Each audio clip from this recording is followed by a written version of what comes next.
Saya ke Ibu Upi dari Dilan. Ibu Upi ini banyak sekali juga para pendukung dari paslon Dilan ini yang sempat bertanya-tanya juga ke saya bahwa kalau nanti kampanye melalui sosial media, nanti yang nggak punya gadget, yang tidak, artinya memang kurang update dengan informasi di dunia media sosial ini seperti apa, nanti takutnya ketinggalan ini informasi dari Dilan sendiri. Seperti apa nih Ibu Upi? Baik, terima kasih. Ya benar, ada beberapa komunitas bertanya terkait masalah bagaimana yang tidak punya gadget. Jadi kita ketinggalan berita-berita terkait masalah Dilan dan pasal-pasal yang lain. Nah, tiap minggu kami itu adakan pertemuan atau sosialisasi. Kalau Dilan kita kencangkan gerakan-gerakan bahwa ini loh Dilan, visi misinya Dilan ini. Walaupun mereka tidak memakai seperti emak-emak ya dan ibu-ibu, karena setiap minggu kita memang turun ke jalan sosialisasi door to door, bukan mengumpulkan massa ya, kita door to door. Apakah misalkan kita nongkrongnya di sini, kebetulan ada emak-emak atau dan sebagainya di pasar dan lain sebagainya, kita membawa sebuah visi misi atau edaran kayak berupa selebaran, masker yang bisa dibagikan. Nah, disitulah kita sosialisasi. Walaupun mereka tidak punya gadget, kan kebanyakan emak-emak tuh nggak punya gadget, kecuali pemuda-pemudi. Nah, jelas juga arahnya terkait masalah publikasi, terkait masalah di media sosial, TikTok, lagunya Dilan dan sebagainya. Terlebih lagi terkait masalah wafer Dilan, itu ada loh wafer Dilan. Nah, itu kita bisa kencangkan di gerakan-gerakan begitu, Pak. Baik, Gitu, seperti itu. Baik Ibu Upi, ini kalau dilihat memang Dilan ada pasangannya Deng Ical ini kan Dokter Fadli Ananda. Jadi kalau kita berbicara tentang dokter, pasti kita larinya ke kesehatan. Nah, mumpung ini sekarang lagi masa pandemi COVID-19, sebenarnya yang dilakukan oleh Dilan sendiri bisa nggak ini bertarung dengan paslon-paslon lain? Karena kan ini sama-sama menangani COVID nih. Apakah ada trademark sendiri untuk Dilan atau pembeda gitu dari paslon-paslon lain? Karena kalau dilihat ini figurnya dokter loh. Silakan Ibu Upi.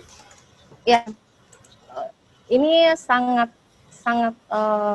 positif ya bagi kami terkait masalah paslon Deng Ical sama Dokter Fadli Ananda, karena profesi masing-masing berbeda, yang satu dokter, yang satu dokter. Nah, terkait masalah Dokter Fadli Ananda, ya sangat beruntung ya kita memiliki paslon dua-duanya dokter dan dokter. Nah,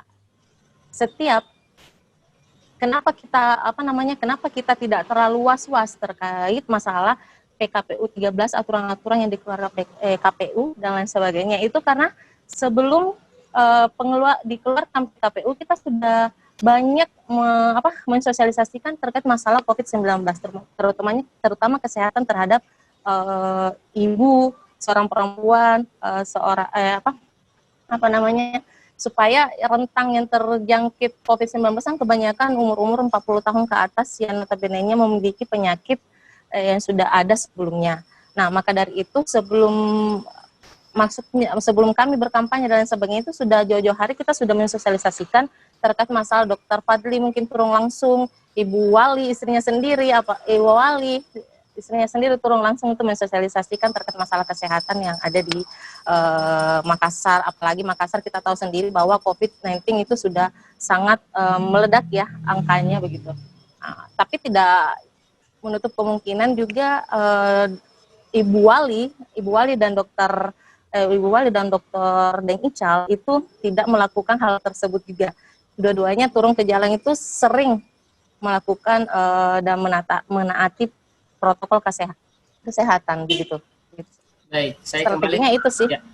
Baik, terima kasih Bu Upi. Saya kembali ke Ibu Indira. Ibu Indira ini kalau dilihat dari sosok Bapak Dani Pomanto, oke lah masyarakat sudah cukup familiar seperti itu. Tapi untuk Ibu Fatmawati sendiri ini satu-satunya sosok perempuan loh dari pertarungan Pilwali nanti. Kira-kira nilai lebih dari paslon Adama ini dengan adanya Bu Fatma bisa tidak memberikan efek pembeda juga gitu pada saat terjadinya Pilwali, walaupun sekarang kita tahu masa pandemi ini masih berlangsung. Silakan Ibu Indira. Sorry Mas Ade, boleh diulang nggak? Tadi keputus-putus. Oke, baik Ibu Indira, ini kan kalau dilihat sosok Bapak Dani Pomanto ini kan cukup familiar gitu di mata masyarakat. Nah, untuk Ibu Fatmawati sendiri, seperti apa gerakan pembedanya gini? Karena kan kalau dilihat Ibu Fatmawati ini satu-satunya peserta perempuan yang mengikuti pertarungan Pilwali Makassar 2020 ini. Silakan Ibu Indira.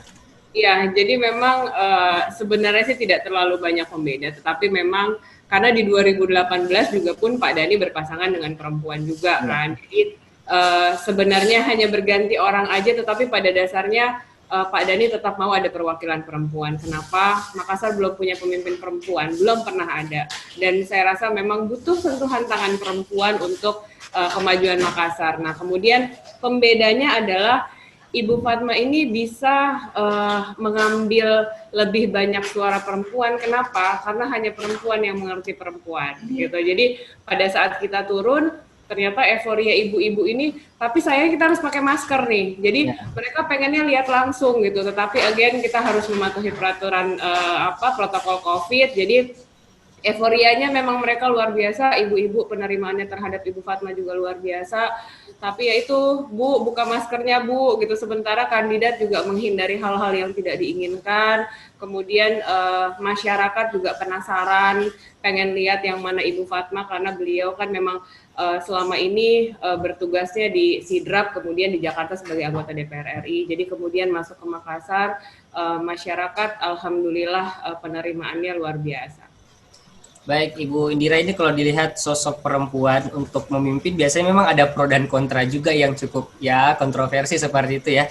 Kira-kira keberanian apa sih yang membuat Bu Fatma ini bisa berani? Ini menjadi sosok satu-satunya loh, karena kalau dilihat yang lain semuanya cowok gitu. Silakan Ibu Indira. Sebenarnya sih kalau kita bicara 2020, saya rasa perempuan memang mesti berani. Keberanian dari seorang perempuan untuk jadi pemimpin saya rasa bukan persoalan lagi di masa sekarang ya. Jadi memang keinginan Ibu Fatma itu maju sebagai keterwakilan perempuan itu memang karena kita mau ada sisi-sisi perempuan dalam pembangunan kota. Ada kebijakan yang bisa diambil, kebijakan strategis yang memang lebih mengedepankan kaum perempuan, lebih memperhatikan kaum perempuan. Sebenarnya tujuannya hanya itu. Baik, terima kasih Ibu Indira. Saya ke Ibu Gemintang. Ibu Gemintang, kalau dilihat paslon nomor urut 2 ini dari segi wakilnya, ini sosok yang dibandingkan yang lainnya ini cukup berpengalaman lah di bidang birokrasi di pemerintahan Kota Makassar, Bapak Abdul Rahman Bando. Nah, dari perbedaan ini kira-kira untuk meningkatkan suara dari Paslon Apir Rahman sendiri, seberapa yakin sih untuk Paslon Apir Rahman ini?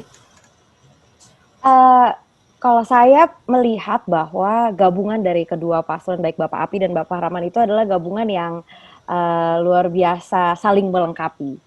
Jadi keduanya walaupun memang kalau misalnya kita perhatikan baik-baik mungkin kelihatan beda, tapi ternyata mereka kalau disatukan menjadi tim yang luar biasa. Dua-duanya punya perhatian yang besar untuk masalah COVID sekarang, punya perhatian yang besar untuk urusan UMKM. Jadi walaupun terlihat berbeda dari dalam hal pengalaman, dalam hal bidang, misalnya dulu Pak Api pernah berkecimpung dalam olahraga, sementara Pak Rahman beda lagi gitu. Jadi walaupun keduanya saling berbeda, tapi ternyata ketika disatukan mereka punya concern-concern yang sama gitu. Jadi ketika kita melihat dua orang berpasangan dan memiliki visi dan misi yang sejalan dan sama, saya rasa rakyat juga bisa merasakan gitu. Jadi mungkin itu juga salah satu keunggulan dari baik pasangan Pak Api maupun Pak Rahman. Baik Ibu Gemintang, ini kalau kita berbicara tentang kepatuhan masyarakat terhadap COVID-19 ya, protokol kesehatan, ini sepertinya memang agak sulit juga karena untuk masyarakat yang menurun kepercayaannya terhadap COVID, inilah yang menjadi masalah sebenarnya. Nah, untuk tips dari Ibu Gemintang sendiri, perwakilan dari Paslon Apir Rahman, seperti apa sih tips penanganan COVID yang setidaknya bisa memberikan efek penurunan yang signifikan lah dari perkembangan kasus COVID-19 di Kota Makassar ini? Silahkan. Sebenarnya enggak juga Mas. Jadi waktu setelah kita turun ke masyarakat dan kita lihat, kita sosialisasi tentang COVID, ternyata banyak dari mereka juga yang ternyata mau kok mendengarkan. Ya. Mungkin kadang-kadang sebagian dari mereka sebelumnya nggak patuh karena nggak ngerti aja gitu. Oke. Jadi makanya setelah kita bikinkan program salah satunya Duta Sehat untuk edukasi, dan waktu deklarasi kita pun Pak Rahman punya janji kalau misalnya pilih di 100 hari pertama dia akan mengubah status Makassar dari zona merah menjadi zona hijau. Dan ketika setiap kali kita turun kita bagi-bagi masker, bagi-bagi hand sanitizer, dan kita juga selalu membuka kuping untuk pertanyaan-pertanyaan mengenai COVID dan program-program Pak Api Rahman yang juga sudah sangat terstruktur dan sudah di-planning dengan sangat matang untuk bagaimana memberantas COVID dari Makassar.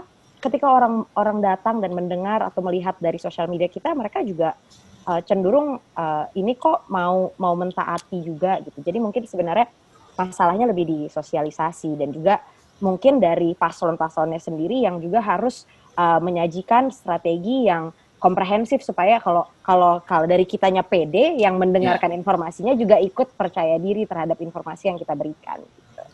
Baik, terima kasih Ibu Gemintang. Saya ke Ibu Upi dari Dilan. Ibu Upi, ini kalau dilihat memang COVID-19 masih belum berakhir, walaupun kalau kita lihat grafiknya sempat melandai beberapa hari yang lalu, tapi untuk pertambahan kasus suspek positif ini masih aja terus bertambah. Nah, ada Dokter Fadli Ananda, jadi memang ada orang kesehatan di dalam paslon Dilan. Kira-kira tips penanganan COVID yang menurut Ibu Upi sendiri yang paling bisa memberikan efek penurunan signifikan lah untuk saat-saat ini seperti apa sih Ibu Upi? Baik, terima kasih. Menurut saya memang benar, Dokter Fadli adalah salah satu profesi sebagai dokter, yang dimana kita bersama beliau dokter kandungan, tapi tidak menutup kemungkinan beliau bisa memberikan tips-tips dan lain sebagainya. Yang pertama, berbicara tentang terkait masalah COVID. COVID memang belum ada ininya ya, belum ada obatnya ya, belum ada yang vaksinnya. Ya, belum ada vaksinnya ya. Kembali lagi kepada kita. Walaupun memang belum ada vaksinnya, itu bisa menjadikan kesadaran kepada setiap warga untuk selalu menghindari yang pertama berkerumun, menjaga jarak, cuci tangan. Kembali lagi kepada protokol kesehatan itu. Kalau memang kita mau menghindari penyakit atau menghindari virus wabah COVID ini, itu saja. Makanya Dokter Fadli sering setiap melakukan kampanye atau setiap bertemu dengan seseorang ya selalu menjaga protokol kesehatan itu dan selalu mengimbaukan 3 itu. Yang pertama ya pakai masker, cuci tangan, atau membawa hand sanitizer ya kan, atau menjaga jarak. Ini yang paling penting. Ini saja yang bisa kita lakukan untuk sementara karena memang virus ini belum ada vaksinnya. Kalau memang Makassar mau keluar dari zona merah ini ya, imbuhan ini kan yakin dan percaya masyarakat sebelum adanya pilkada ini, sebelum terjadi kampanye dan lain sebagainya, itu sudah ada kesadaran dari masyarakat terkait masalah imbuhan-imbuhan dari pemerintah setempat. Itu. Jadi kita tidak terlalu terperas tenaga untuk memberi arahan dan lain sebagainya terkait masalah COVID-19 ini, karena yakin dan percaya masyarakat ya betul-betul sudah paham terkait masalah COVID ini. Mereka sudah cerdas dan setiap pertemuan dan tatap muka alhamdulillah 90% itu selalu memakai masker. Kecuali yang tidak memakai masker, baru kita memberikan masker untuk saling menjaga lah, supaya tidak terjangkit virus begitu. Walaupun semua tim pemenangan dan jubir yang ada di Dilan, itu kita setiap 2 minggu selalu swab. Kita diingatkan ada koordinator yang mengingatkan dan selalu kita swab tiap 2 minggu.